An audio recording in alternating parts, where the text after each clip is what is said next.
Bismillahirrahmanirrahim. Wa yahrumu bil janabati al mukthu fil masjid wa qira'atu qur'anin biqasdihi walau ba'du ayatin bihaitsu yusmi'u nafsahu walau sobiyan.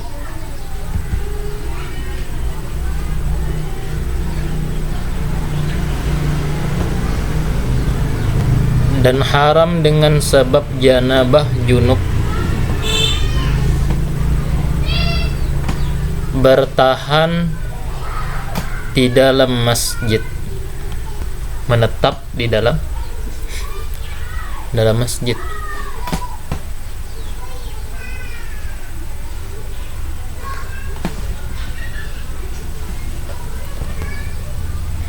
Wa qira'atu Qur'anin, dan membaca Al-Qur'an biqasdihi, dengan niat baca Qur'an.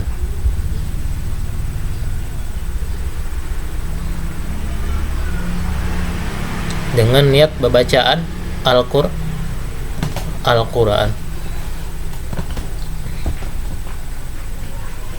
Walau ba'du ayatin, meskipun sebagian ayat, kada sampai satu ayat penuh.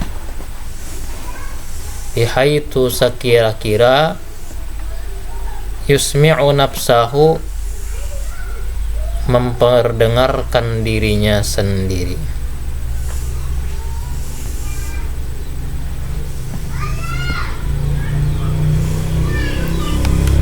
Jadi yang mu'ulah haramnya itu adalah bacaan yang ia niatkan baca Al-Qur'an, niat mengaji Al-Qur'an, itu yang maulah membacanya itu haram. Ada yang orang itu kada niat baca Al-Qur'an, kebetulan aja susunannya itu ada di situ, lam yalid wa lam yulad wa lam yakul lahu kufuwan ahad, ada di dalam dalail kan. Tapi apakah dari awal ada niat baca Quran? Kan ada. Orang dari awal niat baca dalail, cuma susunannya aja disisipkan di situ. Kada haram karena kada ada niat baca Quran.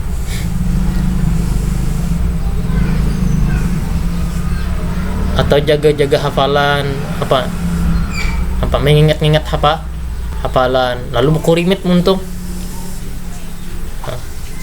keluar bacaan Al-Qur'an, tapi kada niat ngaji Al-Qur'an, itu pun sama itulah, namanya itu tahaffuz, menjaga hafalan.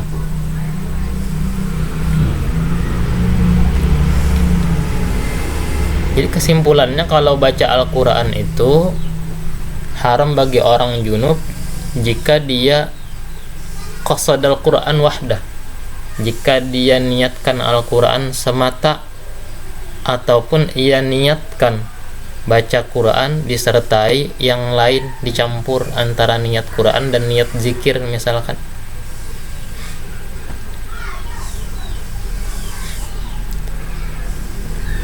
Nah, manakala ada kecampuran niat Al-Qur'an, maka di situ haram bagi orang junub membaca karena niat Al-Qur'annya. Dan manakala tanpa ada niat Al-Qur'an, seperti niat zikir semata atau niat doa, Rabbana atina fid dunya hasanatan wa fil akhirati hasanatan wa qina adzabannar, itu diambil daripada Al-Qur'an. Rabbana zalamna anfusana wa illam taghfir lana wa tarhamna lanakunanna minal khasirin, itu pun diambil daripada Al-Qur'an. Tapi apakah waktu kita membaca itu niat ngaji?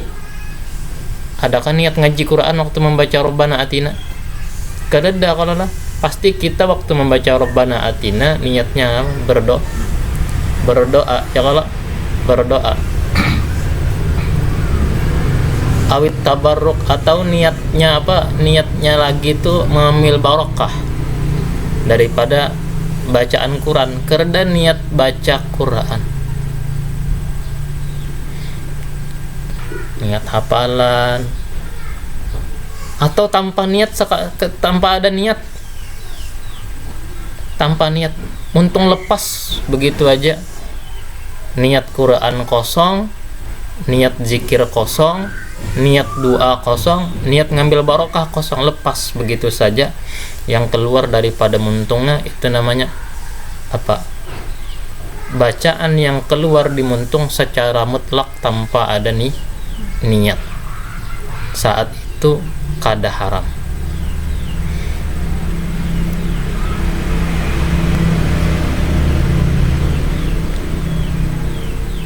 Ya Allah.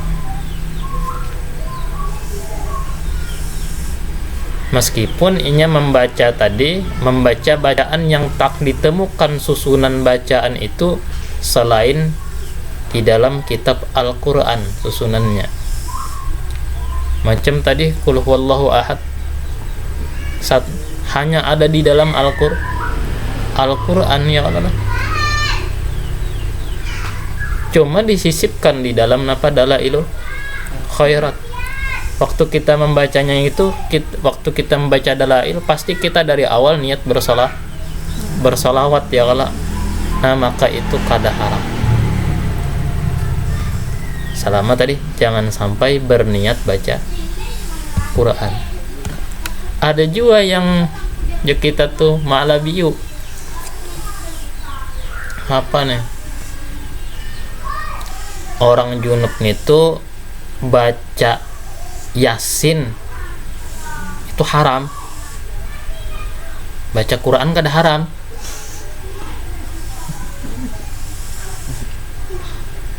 Yasin itu kan satu ayat daripada Quran ya. Jujur juga pengen lah.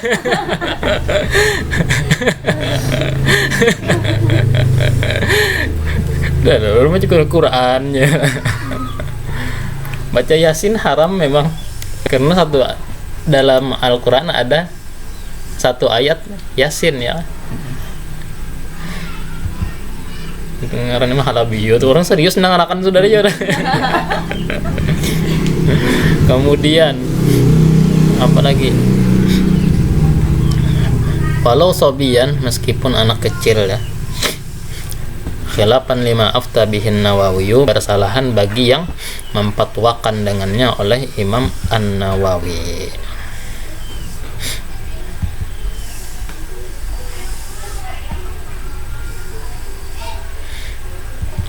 Apalagi itu? Wa binahwi hayadin, dan dengan sebab seumpama haid. La bi khuruji talqin, tidak sebab keluar darah sakit beranak, darah hendak beranak. Apa yang haram? Salatun wa qiraatun wa saumun. Haram salat, haram baca Quran, haram berpuasa. Sebab napa? Haid datang bulan. Kalau tolkin itu darah yang keluar ketika sakit hendak beranak, itu bukan haid. Saat itu kada haram baca Quran, karena itu bukan darah haid. Nah, bila mana orang haid tadi haram sembahyang, pertanyaannya sembahyangnya dikodok atau kada? Dikodok. Wa yajibu qada'uhu las-sholati, wajib mengkodok puasa, tidak wajib mengkodok sholat. Salah aku tadi lah, puasa lah, sembahyangnya lah. Sembahyangnya yang kada wajib dikodok, puasa yang wajib dikodok. Wajib mengkodok puasa, tidak wajib mengkodok sholat. Kenapa? Sebab masalah kodoan ini dalam usul fikih ada kaidah al-qada'u bi amrin jadidin. Kodoan ibadat itu sebab ada perintah yang baru. Artinya ada suruh Allah lagi yang memerintahkan orang yang terlewatkan tadi sholat bagi yang haid, ya kan, untuk mengkodok. Memang ada perintah baru untuk mengkodok. Bila tak ada perintah, maka kada wajib dikodok. Ada hadis daripada Sayyidatuna Aisyah, Jarsidin kunna nu'maru biqada'is shaumi wala nu'maru biqada'is sholati. Dahulu itu kami disuruh untuk mengkodok puasa, namun kami tak disuruh untuk mengkodok sembahyang. Nah, di sini menjadi dalil bahwa kodoan itu adalah sebab perintah yang baru. Ada suruhan lagi setelah larangan. Kalau dilarang sholat, berarti jangan sembahyang. Apakah waktu jangan sembahyang itu kita diwajibkan lagi mengkodok? Tunggu perintah. Bila diperintah baru dikodok. Bila kada diperintah, kada wajib dikodok. Bal yahrumu qada'uha, bahkan haram mengkodonya sembahyang. Alal aujahi, atas pendapat yang kuatnya. Mengkodok sembahyang bagi orang haid itu malah haram. Menurut Imam Ibnu Hajar, menurut Imam Romli, makruh Jarsidin mengkodok sembahyang bagi orang yang haid. Makruh, maka kada pahala ulang ngulban nanti ya Allah.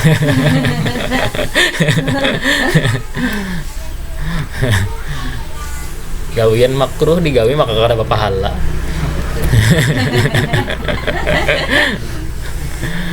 Artinya gawianna kada berdasar ilmu. Habis dah masalah itu. Wa taharatu tsaniyatu al-ghuslu.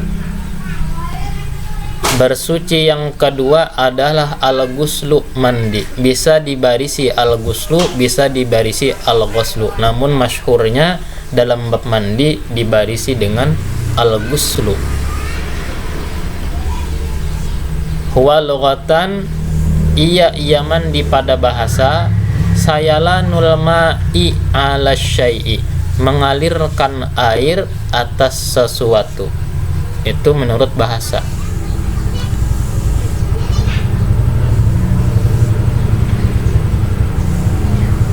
Wa syar'an, dan menurut agama, sayalanuhu ala jami'il badani, mengalirkan air atas seluruh badan. Itu pengertian daripada mandi pada agama, seluruh badan, seluruh permukaan badan. Permukaan ya, nyatakan permukaan, bukan bagian yang terdalam. Kalau terdalam kena termasuk kena dalam muntung ya kala. Jadi permukaan badan. Permukaan badan yang zahir. Dari karena itulah kumur-kumurnya sunat, masukkan air ke hidungnya sunat. Jangan juga terlalu lugu mengalirkan dari sini langsung sesat. Mengalirkan air ke seluruh badan, kepala lain badan nyari. Mbahnya harus mandi wajib kan lagi membasuh kepala ya. Awak aja, batis kada, tangan kada, badan. Nah, dari karena itulah kita belajar kitab kuning itu, bahasa kita yang harus ikut ke bahasa Arab, bukan Arab yang harus beradaptasi dengan bahasa kita. Karena badan itu adalah diambil daripada bahasa Arab. Badan ya diambil daripada bahasa Arab. Bahasa Indonesia ngambil, tapi pas bahasa Indonesia ngambil daripada bahasa Arab, penafsirannya nyimpang. Ini aja yang ngaran badan. Tapi kalau di bahasa Arab badan itu sebigian. Nah, sebigian itu disebut badan. Kalau yang ini kan dada, ini kan parut. Sebigian hanya badan. Harus kita yang menyesuaikan ke bahasa Arab. Jangan kita memaksakan terjemah ala terjemah kita. Anak itu tahu belajar kitab tuh. Bin niyati, dengan niat. Wala yajibu fauran, tidak wajib mandi itu segera. Wa in also bisa babihi, meskipun dia maksiat sebabnya, ya kan? Sebab yang mewajibkan mandinya itu maksiat. Apa sebab? Zina misalkan. Nah, kalau misalkan zina, setelah zina kan wajib mandi itu. Mandinya itu apakah wajib segera? Kada. Kenapa tidak diwajibkan segera? Karena maksiatnya sudah selesai. Berbeda bi khilafi najasin, bersalahan najis. Bersalahan najis. Asa bisa babihi, yang dia maksiat dengan sebab najis. Bagaimana seseorang itu bisa maksiat dengan sebab najis? Mencolomori badan dengan najis itu haram hukumnya. Makanya mun ada orang nyumbali sapi, ada kubangan darah, jangan umpat menculup batis. Itu haram hukumnya. Tadammukh bin najasah, mencolomori badan kita dengan najis. Bahkan pakaian kita terkena najis, karing, padahal baju tadi karing kan kada apa-apa aturannya tuh. Tapi awak kita yang memakainya waktu basah-basah, memakai baju yang karing tadi basah lagi bajunya, itu pun haram. Dianggap tadammukh bin najasah, mencolomori badan dengan najis. Jadi pakaian yang bernajis itu bolehkah dipakai? Boleh asal karing. Kalau basah jangan, karena di situ kena ada tadammukhnya, ada mencolomorinya. Nah, najis ini bila kita maksiat mencolomori dengan sengaja, maka kita wajib segera membersihkan badan kita daripada najis, karena selama najis itu melekat, selama itu pula maksiat. Beda tadi zina, gitu bisa zina aja, lain sesat pulang ya kan. Jadi sesat harus mengaji tuh. Satu mata aja maksiatnya ya. Pertimbangannya nih lah anu barang. Also bisa babihi wal ashharu fi kalamil fuqaha'i dhammu ghainihi. Yang paling masyhur pada perkataan ulama fiqih itu mendomahkan ghainnya guslun tadi. Jadi aku tadi boleh guslun, boleh guslun. Masyhurnya ulama fiqih bacanya guslun, namun lakinnal fathah afsahu, namun fathah lah yang lebih fasih, yang lebih mengena tuh fathah sebenarnya. Wa bidhammiha, dengan mendomahkannya, mushtarakun atau mustarikun bainal fi'li wa ma'il gusli, menjadi kata mushtarak. Kata mushtarak di dalam mantik ada kata mushtarak. Apa kata mushtarak? Satu kata bermakna lebih daripada satu. Macam doroba, maknanya boleh memukul, boleh menjadiakan, ya kan? Nah, bila mana dibarisi guslun, maka maknanya berbuah menjadi fi'lun, satu perbuatan mandinya, wa ma'il gusli dan air mandinya. Jadi kalau dibarisi guslun bisa maknanya perbuatan mandi dan bisa maknanya air mandi atau alat mandi, media mandi. Wa mujibuhu arba'atun, yang mewajibkannya yakni sebab yang mewajibkan, sebab yang menjadikan wajib mandi, arba'atun, 4. Ahaduha, salah satunya daripada yang 4 itu, khuruju maniyihi awalan gitu ya.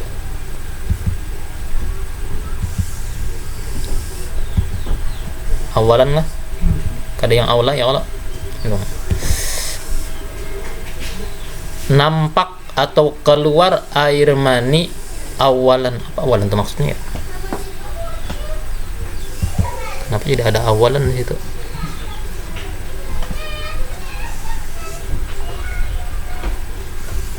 Oh, iya. Keluar yang pertama. Nah, nangke itu pada awalnya atau pada mulanya. Ini ada juga yang dimasukkan pulang. Sayang nyari limpas.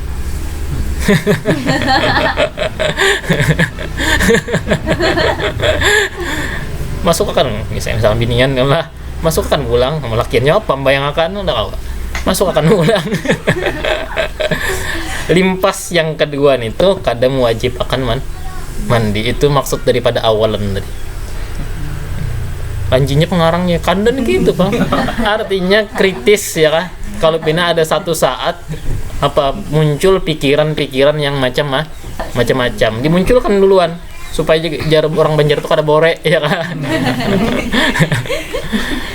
Pada awalnya karena kan ada pulang, misalkan dibulikakan pun banyak keluar pulangnya kan ada kalau ada ya le itu guru maidi wayung oropu nanti wayung oropu bi ahadi khawasihi tsalati, dikenal iya air mani itu dengan salah satu ciri khasnya yang 3. Khawas, ciri khasnya yang 3 atau tanda-tandanya yang 3. Pertama, min taladdudin, daripada taladdud, lezat, nyaman, bi khurujihi, dengan keluarnya. Tapi jangan dicari-cari ini, mencari nyaman jar. Nah, ada yang haram, ada yang halal. Yang halal itu apa? Yang dimimpi. Makanya tentang mimpi itu alhamdulillah jar ya kan. Ditunggangi setan alhamdulillah ya kan. Min taladduzin bi khurujihi, nyaman dengan sebab keluarnya. Au tadafukin, atau dengan ciri-ciri tadafuk. Tadafuk itu jak itu tuh apa? Muncrat.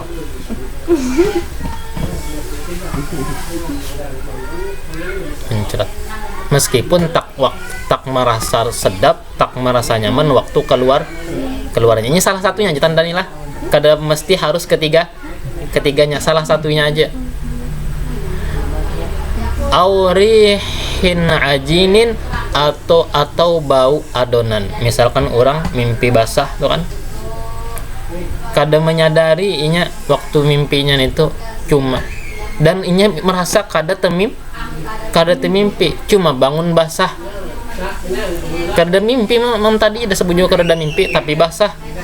Dicium kada hancing, bau adonan. Nah, maka itu pun salah satu daripada ciri khas air mani, yang bila mana ada ciri khasnya itu kita diwajibkan mandi. Nah, gitu. Ada karena yang ragu-ragu ini air manikah atau madikah. Nah, itu kena lain pula. Rihin ajinin, bau adonan rotban pada waktu basahnya, masih basah.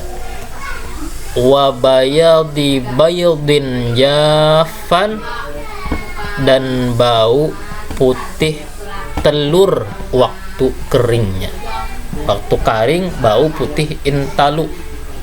Waktu basah bau adonan yang belum dimasak. Ya, adonan wadai yang belum dimasak. Aku bersepeda sekolah Darussalam, Solo bersepeda kan dulu Solo Darussalam. Lalu di muka Haji Enong, jar kawanku, bau air mani jar. Walau orang pabrik wadai.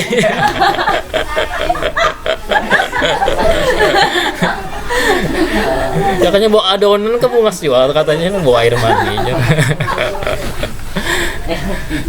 Pencemaran nama baik tuh.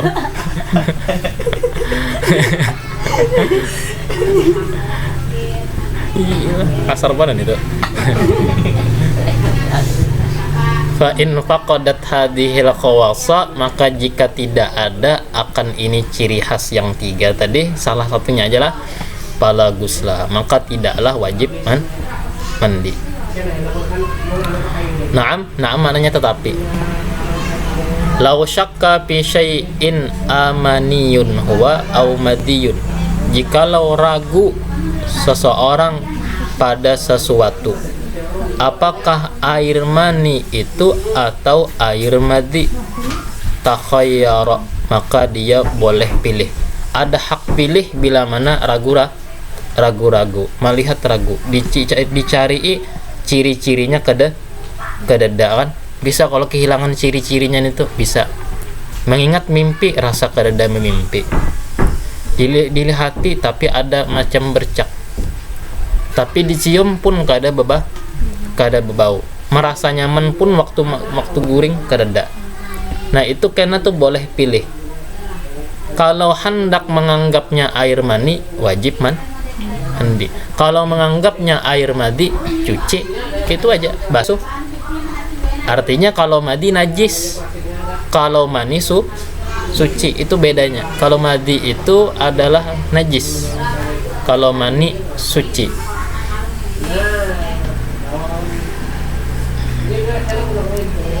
Walau bitasyahi, meskipun apa tuh? Bitasyahi, dengan keinginannya tuh apa? Keinginannya untuk memilih antara dua. Keinginan nafsunya memilih. Kan ada kalau orang hendak nyaman ya kah? Mazi aja gen. Indah mandi mazi aja gen ya.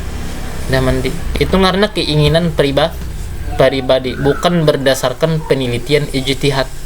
Dikaji dulu apa-apa, diteliti ipinan duwi, sekadar jagen sedajar masih jagen basuhnya wudunya sembahyang.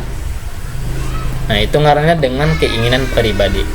Fa in syaa ja'alahu maniyan waqtasala, jika dia hendak ia anggap ia jadikan air mani, waqtasala, dan dia mandi. Au madiyan, atau madi, jika hendak dia jadikan madi. Kalau jadi madi najis hukumnya, kalau najis wa ghasalahu, dan dia membasuhnya. Wa tawaddoa, dan dia berudu. Selesai kalau sudah. Walau ra'a maniyan mujaffafan fi nahwi thawbihi, jikalau seorang melihat air mani yang kering di seumpama pakaiannya, lazimahul ghuslu, maka wajib akan dia mandi. Wa i'adatu kulli sholatin tayaqqanaha, dan mengulangi setiap salat yang dia yakini, ba'dahu, sesudahnya. Domirnya kemana kembali ya? Sesudahnya, sesudah keyakinan. Sesudah keyakinan, sesudah air mani yang dilihat. Nah, sesudah air mani yang dilihat, sesudah melihatnya gitu.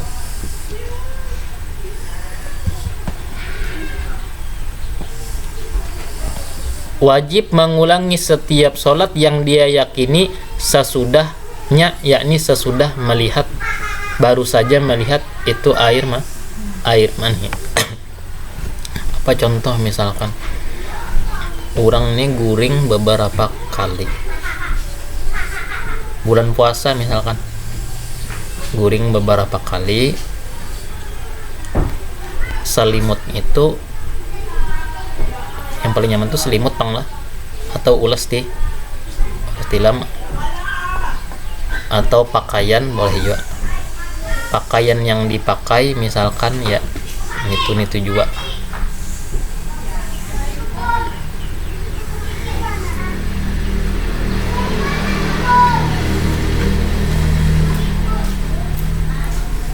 Nah lalu kan situnya melihat air mani, yakin itu air mani yang kering.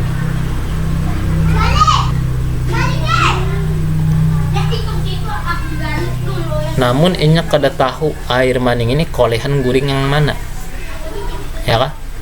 Kolehan guring yang mana? Guring yang limbah tarawih kah? Ada guring malam kah?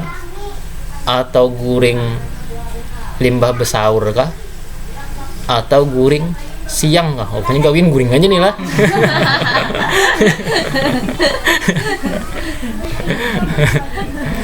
Kebanyakan guring banyak bisi mimpi, ya kah? Lalu kan melihat inya lawan air mani yang ada di pakaian, misal tapih. Situ nih nih koleh di mana? Koleh yang guring yang mana? Air mani ini. Takdiruhu bi aqrabi zamanin, maka memperkirakannya adalah dengan perkiraan atau dengan perkiraan yang paling mendekati. Paling mendekati apa? Peristiwa melihat. Contoh, jam 9 terakhir guring. Limbah subuh ada juga guring, ada limbah sahur ada juga guring sebelum subuh, ya kan? Kemudian malam pun ada guring, 3 kali guring misalkan. Yang terakhir guring yang terakhir adalah guring yang jam 9. Melihatnya kapan? Melihatnya asar.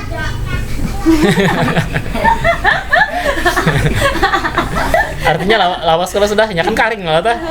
Nah, melihatnya pas asar.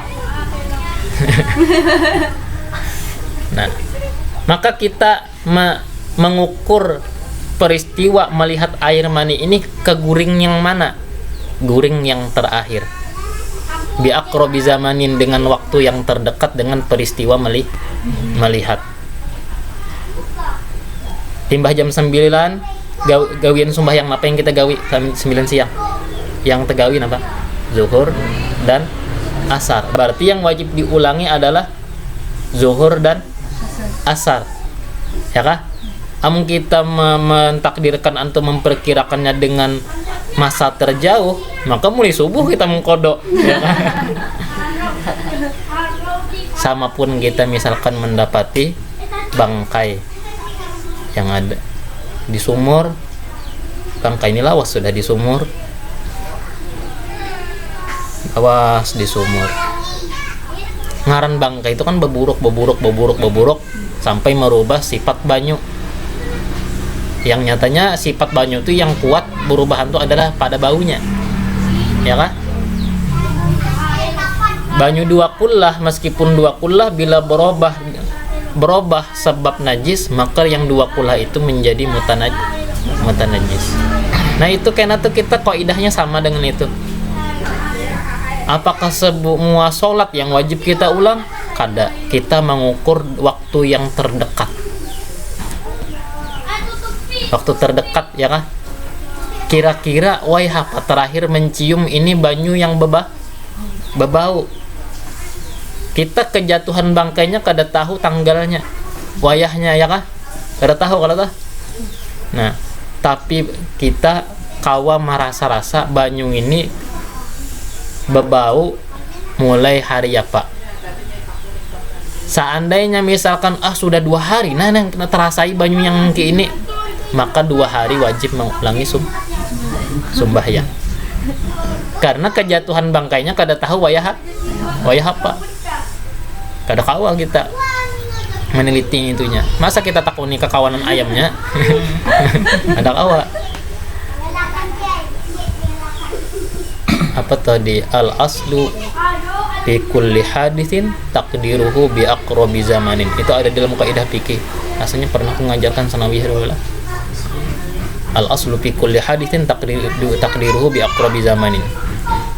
Hukum asal pada setiap peristiwa itu maka memperkira-kirakannya dengan waktu yang terdekat dengan kapan itu peristiwa. Peristiwa apa tadi? Melihat air mani. Kalau waktu terdekat tadi apa? Guring terakhir jam 9.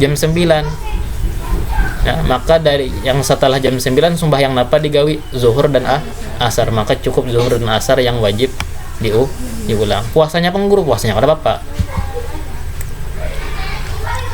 Nah, mimpi kan keluar air lewat mimpi.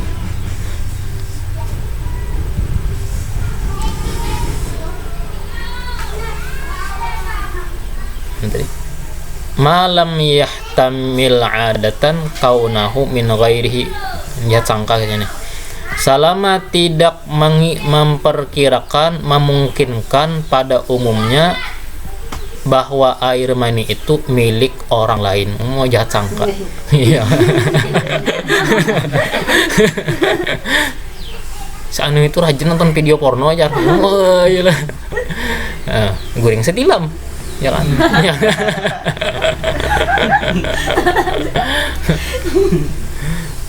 Bisa pun inyang ini jar. Oh ya kan.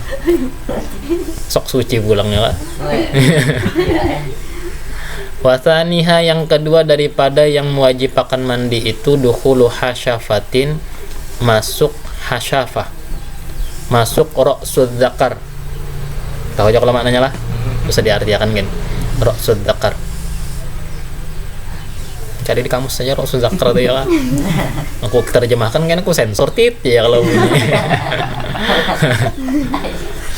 Au qadaraha min faqidiha, atau seukuran ra'sud dzakar min faqidiha, dari yang tak ada ra'sud dzakarnya. Kutung. Paksa lah. Paksa sedikit nah. Kutung. Nah. Rupanya lah awas kutung nih masuk dalam goa. Berapa seukuran masuknya? Seukuran kutung. Si itu kutung si ini berarti hilangnya si ini. Lalu masuknya si ini sesinti. Masuk sesinti dari sini karena ini kan hilang tadi, ya kan? Maka itu dianggap wajib mandi. Ya kan? Paksa ikut terjemahan aku jelaskan sedikit. Walau kanat min dakarin maqtu'in, meskipun daripada dakar yang maqtu', yang terpotong.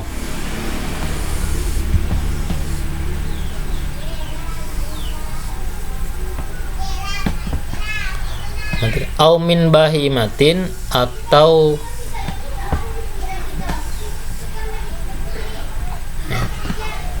kemasukan zakar yang terpotong lah. Au min bahimatin, atau daripada bahimah, binatang. Memasukkan ke dalam kemaluan binatang. Auzubillah. Au mayyitin, atau kemaluan orang mati. Apa hukumnya orang yang memasukkan ke dalam kemaluan binatang dan orang mati? Tetap yang memasukkan ra'sud dzakarnya, hasyafahnya, hukumnya wajib mandi. Lah, wajib mandi. Nah, lalu di sini ada Kalau tadi kan air mani, keluar air mani. Keluar air mani itu mewajibkan mandi meskipun tidak memasukkan hasyafah. Nah, tidak memasukkan hasyafah. Sebaliknya, memasukkan hasyafah pun mewajibkan mandi meskipun tidak sampai mengeluarkan air mani. Kedua-duanya sama-sama penyebab wajib mandi. Kalau keduanya pangjar masuk, mbahnya keluar air mani, dua kali lah mandinya aja. Ya. Kada sekali aja lah. Sekali aja. Cukup sekali. Sama pun orang beranak kan mewajibkan mandi. Limbah beranak nih nifas kalau mandinya kan sekali aja, kada perlu dua kali. Contoh bahimah apakah sama katin seperti samakah ikan?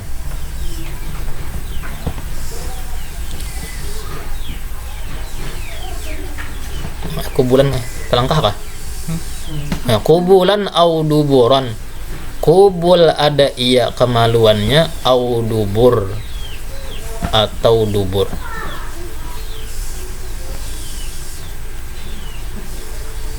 Oh, berarti intinya masuk hasyafah ke dalam farji lah, ke dalam faraj. Barang aja kubul atau dubur. Walau libahimatin, meskipun milik binatang.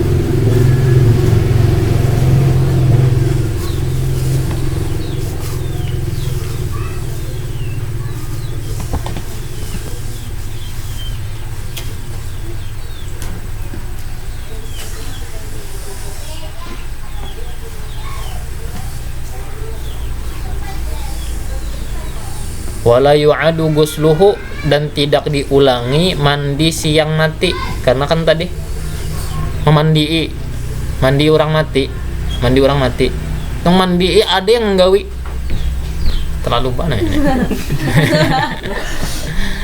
Diulangi kan mandinya kada. Kenapa? Sudah kada lagi mukallaf. Ketika mati itu rufi'an qalamnya, diangkat pena-pena, kada lagi dituliskan catatan amal. Kewajiban pun kada ada lagi. Lin qita'i taklifihi, karena sudah putus taklifnya atau pembebanan hukumnya. Watalituha, yang ketiga daripada yang penyebab mandi haidnya kah kada, inqita'uhu, tuntung haidnya, habis haidnya. Wa huwa damun yakhruju min aqsa rahimil mar'ati, yaitu darah yang keluar dari dalam rahim perempuan. Aqsa ini tuh yang terdalam dari rahim perempuan. Fi awqatin makhsusatin, pada waktu-waktu tertentu, yaitu sebulan sekali, dan waktunya pun unik lah. Wa aqallu sinnihi, sekurang-kurang usia yang memungkinkan bisa mengalami haid datang bulan, tis'u sinina qamariyatan, 9 tahun qamariyah. 9 tahun bulan Arab, bulan qamariyah. Ai istiqmaluha, genap 9 tahun itu potensi kemungkinan mengalami datang bulan. Berarti kalau melihat sebelum 9 tahun itu bukan haid. Biarpun dokter ini haid, jadi dokter tetap kada diasi. Naam, tetapi in ra'athu qabla tamamiha biduni sittati asyara yauman fahuwa haidun wa aqtik. Tetapi jika dia melihat darah sebelum genap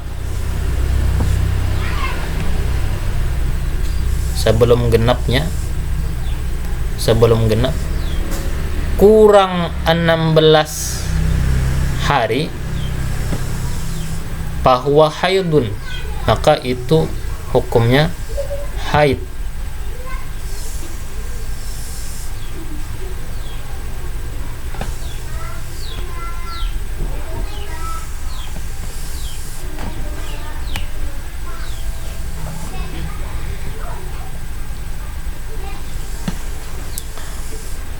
fa aqalluhu wallahu a'lam.